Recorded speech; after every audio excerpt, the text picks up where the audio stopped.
Welcome back, everyone. This is an exciting HEVO webinar. We're going to talk about autonomy. We're going to talk about solar. We're going to talk about storage. Look, there's a lot happening in the HEVO universe at the moment. There's more to come, by the way. So this is just the beginning. There is more to come. We won't be able to say everything about what will be the new announcements coming, but we'll tease it out a little bit. Of course, it is going to be something focused on autonomy, and there's many announcements of that sort coming up soon. So I'd like to introduce, if you haven't seen him before, Jon Holland, who has been helping to lead our finance and operations, and Bob Skinner, who has been helping to lead commercial and marketing.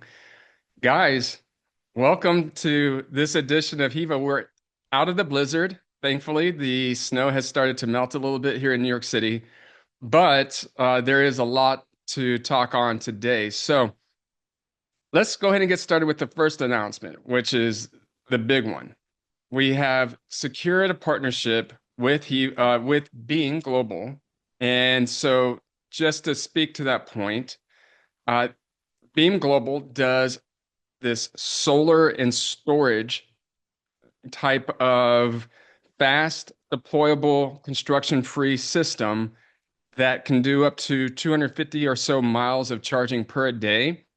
It has somewhere between 4.3 to 4.5 kilowatts of solar production, and it also has up to 40 kilowatt hours of storage on it. And they've deployed thousands of these around the globe. And so the thing is that they've been doing this with plug-in charging, and they're starting to get quite a bit of customers who want the wireless option because they also have customers that are autonomous. So this is something that has been in the making now for probably about a decade. I've known the CEO of Beam Global. His name is Desmond Wheatley. I've known him for approximately about a decade now. So this wasn't something that just happened overnight. We've been discussing this partnership for a while. And it finally just made sense because they have customers today who are launching autonomous platforms with their Beam EV Arc, which is what you see here. And that Beam EV Arc is now going to become wireless. So we do have early demonstrations beginning very soon. We have already sent our EV wireless charging equipment, the Rezonant E8, which is our 8 kilowatt system, to them so that they can begin a process to integrate and to start to demonstrate.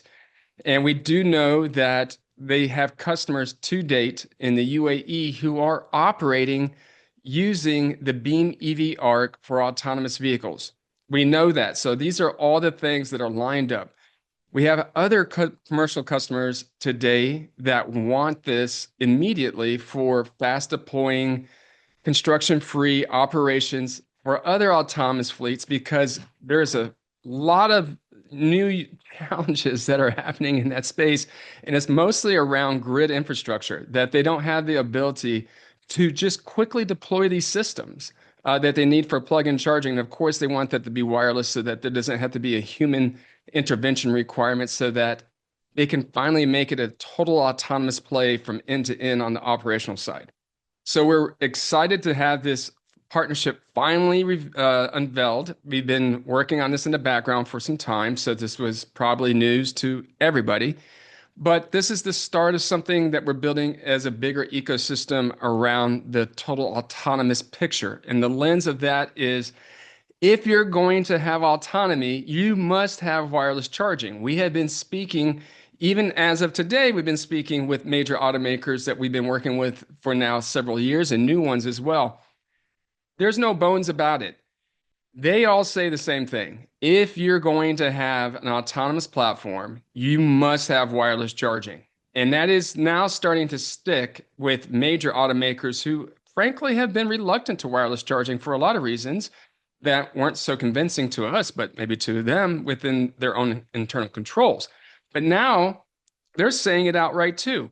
It would be insane to launch autonomous platforms and not have wireless charging. Verbatim from automakers spoken that exact way. So we are in this position right now where we can say to these early AV fleets, or if you will, autonomous vehicle fleets, these early AV fleets, that we have a rapid deployable solar storage and wireless charging solution that requires zero construction, can be dropped in, and you can start charging on it within hours of it being dropped in. It's remarkable. And of course, it can be grid tied as well. But there's, some reasons to probably not do that depending on where the location is. This location just happens to be up and around Sacramento. And so they're going to never have any form of electrification options at this location.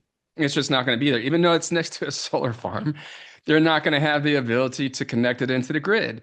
And so that gives us the capability to now navigate through a process of, well, there are these electric grid deserts out there that need wireless charging and solar and storage as well. But what does this mean maybe for a fleet? How can we use this and utilize this new partnership to radically move the process of having to wait for 3 to 5 years even for an EV charger to be installed at a commercial location, which we've been getting reports from multiple fleets already. That's about as long as it could take them to all of a sudden being able to charge their fleets in the matter of just hours of deployment. All right, so there's that part. The official also piece of this is, we can't go without showing what this is going to look like. This is going to just be great, guys. Anybody that's a wireless charging fanatic like we are, certainly anybody that's interested in having an EV that is simple, anybody that's interested in the robotaxi fleet deployments, anybody that is looking for something that is easy deployable, this is it. This is a simple solution, and it is ready today. So we're going to start to see a lot of promotional ads and marketing come out from HEVO and Beam together, but we are very excited to announce this official commercial partnership with Beam. The future of autonomous charging is integrated and available now. All right. So I'll take a quick pause here. I would like to open the door to Jon. Jon, you have any thoughts on this?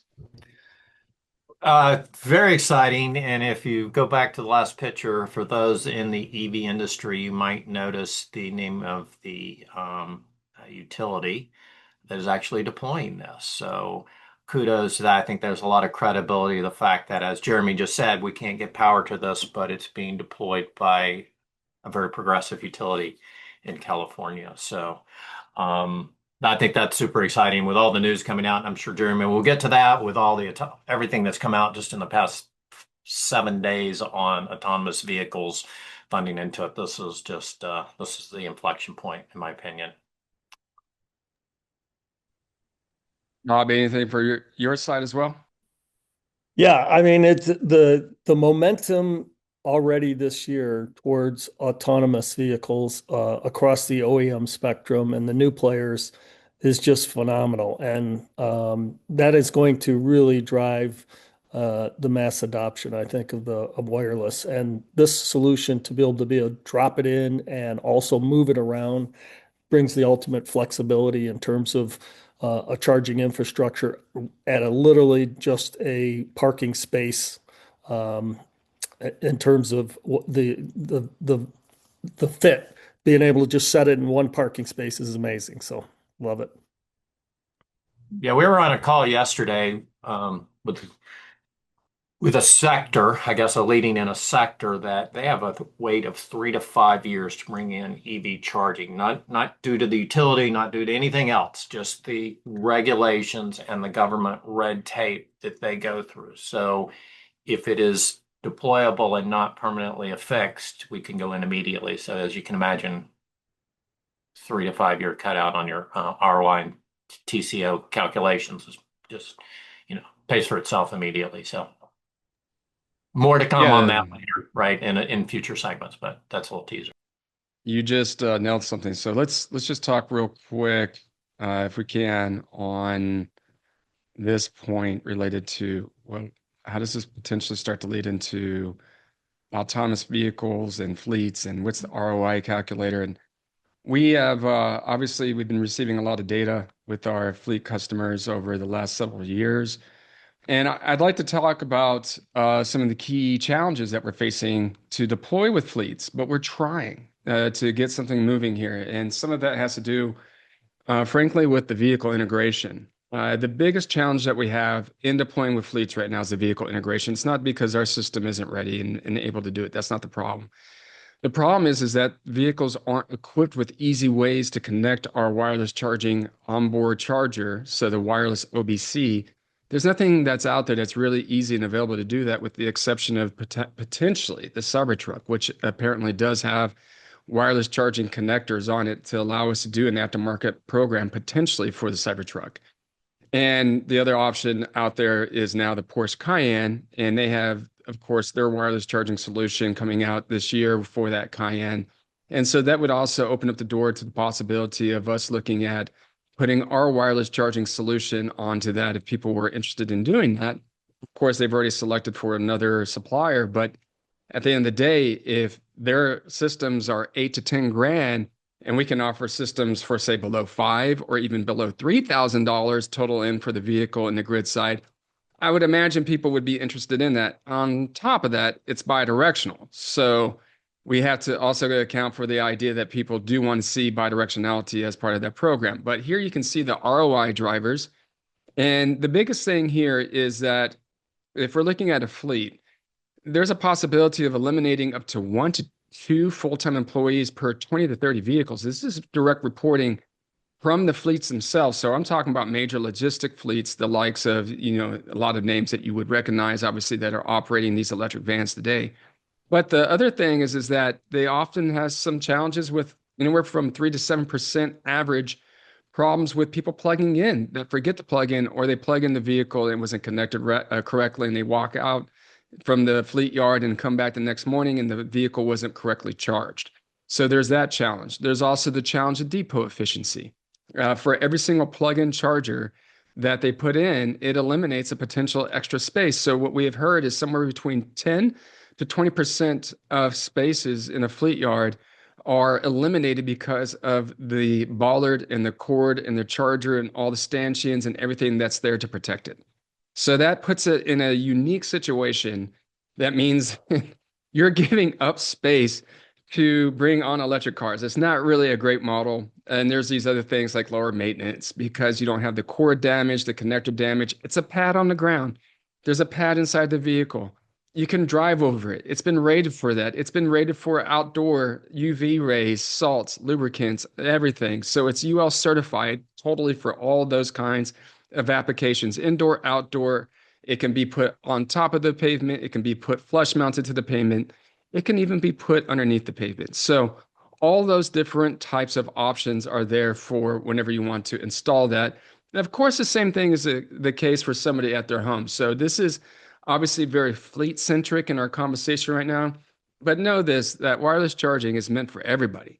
So one of the things that comes up also that's not even in this list is the universal nature of wireless charging.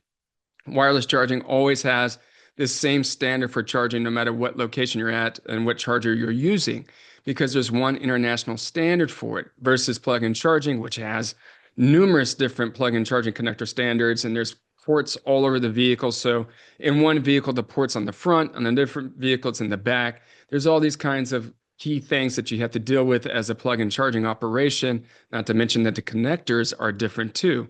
And so what we're starting to hear from these automakers even is that by going wireless, they could potentially eliminate the cost of plug-in charging on the vehicle. That's hundreds of dollars, if not thousands of dollars of cost reduced by just putting wireless charging on and removing the plug-in charging from the vehicle. As a result, there's all this decontenting that happens as a result of having wireless charging. And again, it's universal in nature so that everybody always has the same user experience. And with an autonomous platform, it's a no-brainer. So let's talk a little bit about what we see in the form of these types of fleet operations. If we were to take an example of a 50 vehicle fleet, and that say was using our 22 kilowatt system with our mid-volume pricing as an example. And so we say that looks like something, total cost of wireless charging equipment would be about $250,000 for 50 vehicles worth of charging at that 22 kilowatt level. And then, if you look at all the different things that you can save as a result, the labor savings for just a 50 vehicle fleet is pretty outstanding, especially if it has autonomy. So take into account, autonomy doesn't have to only be that you're driving on the road and the vehicle doesn't have a driver. It can just be in the fleet yard alone in the 5 mile per hour zone areas where the driver jumps out at the front gate instead of having to pull in and find a parking space and then plug it in and go through that entire process that can take 10, 15, 20 minutes for them to do actually. So instead of doing that, they jump out at the front gate, the vehicle moves in on its own. It then parks itself over a wireless charging pad automatically and starts charging without any human intervention. All right, so even in that casual sense of what we would consider autonomous driving, just autonomous parking, even, you can start to see labor cost savings by the fact of not having to have somebody do that and having charging attendants there to stand by, ready to move vehicles around and plug them in. So what we have seen is somewhere around $110,000 to $150,000 of reduction in operational costs as a result, just for a 50 vehicle fleet. The uptime value of having those vehicles always ready, always charged, instead of that 3 to 7% potential loss because of vehicles not being plugged in or being plugged in incorrectly, et cetera. There's another $40,000 to $80,000 of savings per year basis just for a 50 vehicle fleet. The maintenance savings speaks for itself. There's no plug-in charging connectors. There's nothing moving around. Therefore, you don't have those kinds of replacement costs that are very expensive. Those connectors and those plugs on the vehicle side, on the plug-in charging side, those things are quite expensive. And what we're starting to see is that there's a lot of chargers that are being vandalized and having their cords cut. There's constant, right now, as a matter of fact, we just saw that the CEO of one of the biggest EV charging companies in the world reported on LinkedIn that they're tired of seeing their cords being cut. So this is a real situation. This is coming directly from the CEO of one of the largest plug-in charging operators in the world, saying we are tired of seeing our plug-in charging cords being cut. Obviously, that opens the door to wireless charging. And then there's these other additional benefits that can come from peak shaving and having some smart data around when's the best time to charge, et cetera. Okay, so if we look at this as a base annual savings, we could see something like $185,000 to $305,000 worth of savings on a per annual basis for swapping over to wireless charging for these fleets. The payback period is 9 to 15 months. And when it comes to fleets, everything is about economics. It's a total cost of ownership solution here. What we're talking about is insane savings. And the biggest thing comes back to how quickly and how easy can we make the retrofit? We need to make sure that ultimately, if we're retrofitting these vehicles, because we have customers today that want it before even the automakers are ready to present the wireless charging as a solution to them, we have to give them an aftermarket option. They want it, they need it today. If you can get these kinds of savings as a fleet, you're going to demand that kind of savings. But the challenge is that, again, there's an aftermarket adoption problem of installation on the vehicle that we're trying to resolve. We have been working through a process to have a third-party validated, I would say, aftermarket retrofitter that has nationwide coverage in the United States that can do this kind of installation on multiple types of vehicle platforms, electric vans, regular electric commercial passenger vehicles. All these things fit within the wheelhouse. And they have those kinds of big logistic customers that they already service for today. But we have to have it be something that is simple and that would not void the warranty on the vehicle. And so the biggest concern is if you start splicing into cables and all these things, is it going to void the warranty? And we don't want to have that question come up. So we're working on a solution that just makes it simple. Quick connects that go into the vehicle that quickly connect to our system that connects to the main battery system and the onboard charger, if they still have the plug-in charger on there. And it works as a multi-functional, multi-junction box, basically.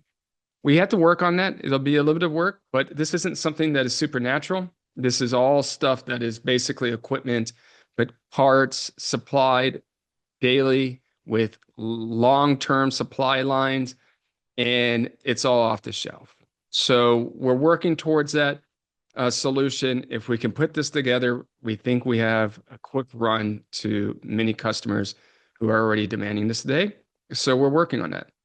But all the rest of the equipment and everything is validated and certified. So we want to provide that next layer to this, which is you can get this installed on your vehicle almost anywhere in the country. And whether you're a commercial customer or you are a residential customer who wants wireless charging, there's a pathway to you also realizing these savings as well. All right, so just a couple other quick points to discuss, and then we will take it over to the Q&A. So where does this put HEVO at on our total pipeline and path to multiple high margin revenue options? Okay, well, our path has always been, we think we can capture the automaker, and we have many automakers now, many who are engaged because of the Tesla announcements for wireless charging. In fact, by the way, there was a recent Tesla announcement where they secured an important FCC approval for communications and parking alignment. So that's been approved, and that opens the door to a universal option for communications and parking alignment. Because you can imagine the vehicle has a wireless system on it. It needs to be able to align over the pad that's on the ground. And there's multiple options that are available out there to do that, but obviously the important point is to make that universal. Well, the team over at Tesla, kudos to them, went out and got this important FCC approval for a certain type of method to do that. And it's something that, frankly, we were also already working on as well. So it opens the door to universal capabilities for us all to use the same kind of option to do so. But when we look at where the company is heading in the general mix of things, yes, these fleet programs do help us to build our important need for revenues today. And we can start that process of potentially doing that by the second half of this year, as long as we can come together for a final conclusion on an easy retrofittable option to make these systems integrated onto the vehicle and retain the vehicle warranty package without having to cause conflict there.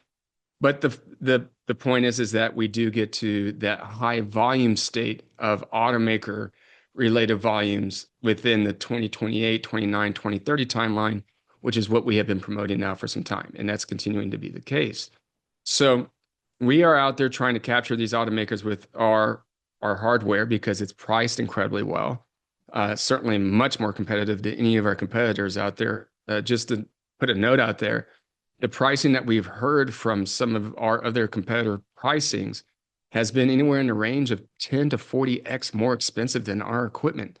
But when you compare our wireless charging systems against plug-in charging systems, we're highly competitive. And in fact, if it's a bidirectional system, we think that we are the best price solution out there in the market. We could talk about that in a moment. So this is our pathway. We start with these automakers. Of course, we're talking about starting with early fleets to just get the revenue wheels going, if you will. But we continue to work on these automakers. We expand into a low-cost production system that we've already been designing and validating with these automakers. We then begin to license our software. We have this Journey software that helps to make that a seamless user experience, and it can be something that has a different wrapper on it. So the interface is the automakers, but it's our software that enables that wireless charging for the communications, for the data transfer, all those things that must happen. And then we introduce charging host subscription plans.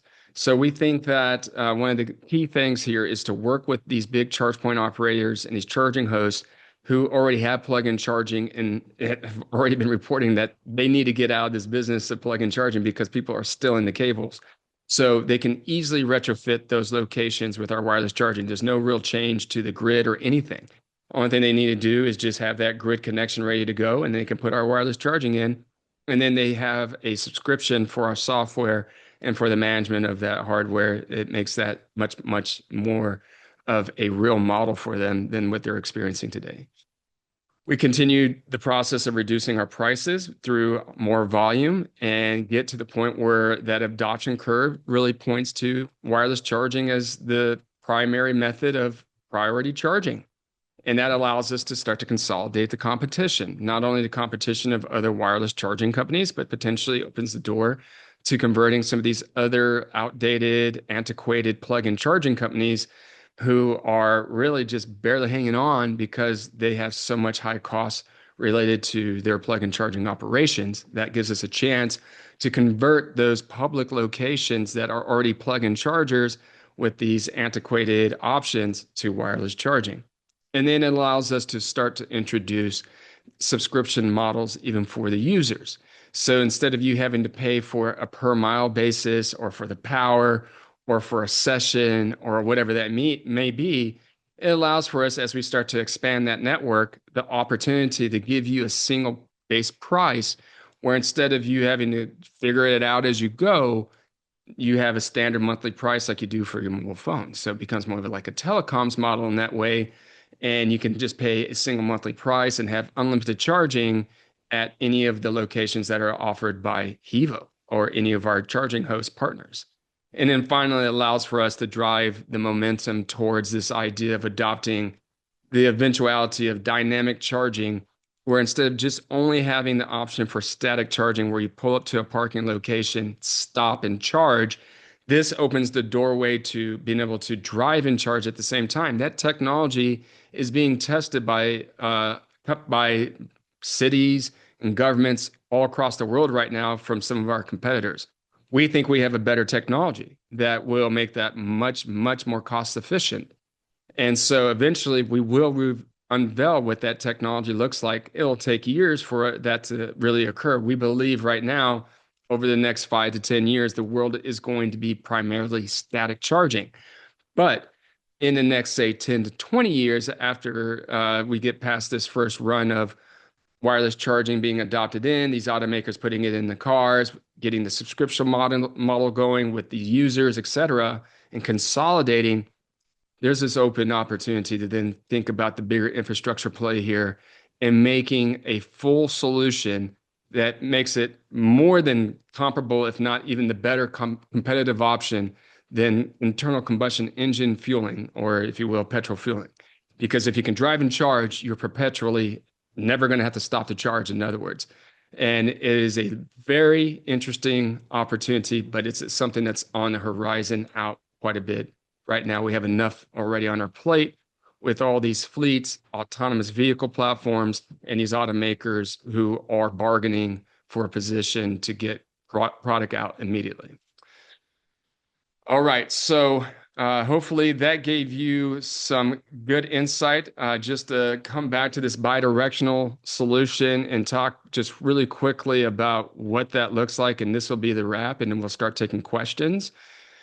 If you have an existing or you want to have an electric vehicle and you are using charging or plan to use charging, if you were to do a plug-in charger installed at your home, first and foremost, bidirectional systems, the cheapest ones that we ever saw that were highly subsidized, by the way, were $1,320, and those aren't really even available anymore.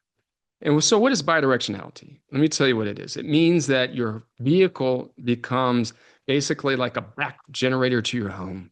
So if you lose power all of a sudden, your vehicle gives you that capability to come back online without having to have a stubborn generator that's using, whatever it may be, some form of petrol, diesel, whatever it may be, or having to pay tens of thousands of dollars to have batteries built into your home, like from the Tesla wall power packs and all those things. The vehicle's already a massive power pack. These vehicles have enough power on them to keep your home powered up for anywhere from 1 to 3, 5 days, depending on your power usage.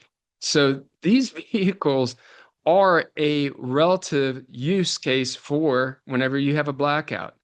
And so it just makes sense that they should be there to serve the purpose of you being able to power your home if you lose power. We don't see any other reason than for that to exist in that capacity. And so, anyways, to get to the point, most of these plug-in bidirectional systems run anywhere from $4,000 to $10,000 for your home. Level 2 charging, normal static chargers run somewhere around $700 to $1,500, even $2,000. So they're quite a bit of a premium over their plug-in charging unidirectional static chargers that just charge the vehicle non-bidirectional. So you're paying, usually 2, 3, 4x over the price of a just traditional plug-in charging system that had that bidirectional functionality for plug-in. Not with HEVO. With HEVO, you automatically get that bidirectional capability built into all of our solutions. So the most important thing to note here is that for you to get a bidirectional solution from HEVO, of course, this is at volume. So let me just point that out. We're talking about automaker level volumes in the tens of thousands of systems, but still to be able to offer you the opportunity to have wireless bidirectional charging at your home or at your fleet yard for a level 2 charger that's 11 kilowatts capable for $1,200, you can't beat that price. You just can't. And so the reality is that as the ecosystems continue to develop, our partnerships with companies like Beam continue to improve our overall offerings, this kind of technology is just going to be apparent. It's inevitable and it's needed now. So what we're going to do now is we're going to open up the channels here for questions. By all means, please ask as many questions as you want. We've got about approximately 15 to 20 minutes here for Q&A. And so if you have questions, start populating those in the Q&A chat, please. And otherwise, we'll wait in the meantime. Bob and Jon, so as you're bringing in those questions, please start populating. Bob and Jon, anything you want to add to this conversation? Couple of things. One, I don't even know if I've told the company, but I've pre-ordered the Cybertruck when they drop the price. So in June, I will have one. And so maybe we'll get to be the first. I'll volunteer to be the first test to hook it up. So that's exciting for me. You talked a little bit, right, when we talked to like, probably we'll just say in the top 5 e-commerce companies in the world, we were talking with them and they talked about, of course, autonomous, no question, right? Everybody, we're hearing it. Autonomous has to be wireless, no question, right? But they're like, oh, our current electric vehicles, we've got it one-to-one, driver pulls in, plugs it in, charges overnight. And pointed out the fact that what you just said was that's a one-to-one relationship, one charger, one driver, overnight. What if that vehicle needed 20%, was already at 80% state of charge? It could have just, so you started pointing out the fact that, hey, you come in wireless, you can use that one pad could probably charge 3 vehicles and be moved over, right? You can move the vehicles around. So started realizing the savings by when they're not when it's a man driver in an electric vehicle. One other point, charging hubs. So being an investor into the community, I get a lot of outreach on proposals for charging hubs and just all kind of different ideas for monetizing in the sector. And a lot of them are now starting to realize that being able to offer charging for fleets will be a way so that instead of a fleet vehicle going back to a central, always having to go back to a central hub, these charge point operators could now service vehicles because consumers aren't pulling in, passenger vehicles aren't pulling in at high traffic between 9 p.m. and 6 a.m., right? So they've got a lot of time that they could be earning additional revenue streams from these fleets and then adding the wireless. So a vehicle could come in there and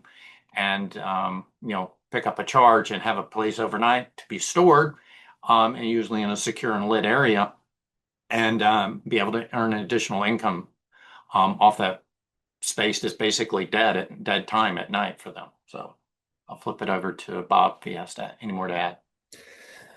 Yeah, I guess it's without overstating, but it's amazing how the autonomous space exploded towards the end of last year, and it has refocused the OEMs and the newcomers about this particular issue of charging, and so it's catalyzed the wireless space, I think, faster than we anticipated with some of the longer term plans we've been working with OEMs on. And it's just exciting to see that the market is driving this really quick all of a sudden. And everybody we're talking to has been stated is absolutely convinced from the autonomous side that it's required. And that's going to be the catalyst for a wider adoption across regular passenger vehicles and so forth, just because when we see it come out at the volumes that the autonomy is going to drive, both in fleets and robo-taxis and these autonomous delivery vehicles. It's just exploding, and it's just going to catalyze this whole space. So I'm excited about where it's going.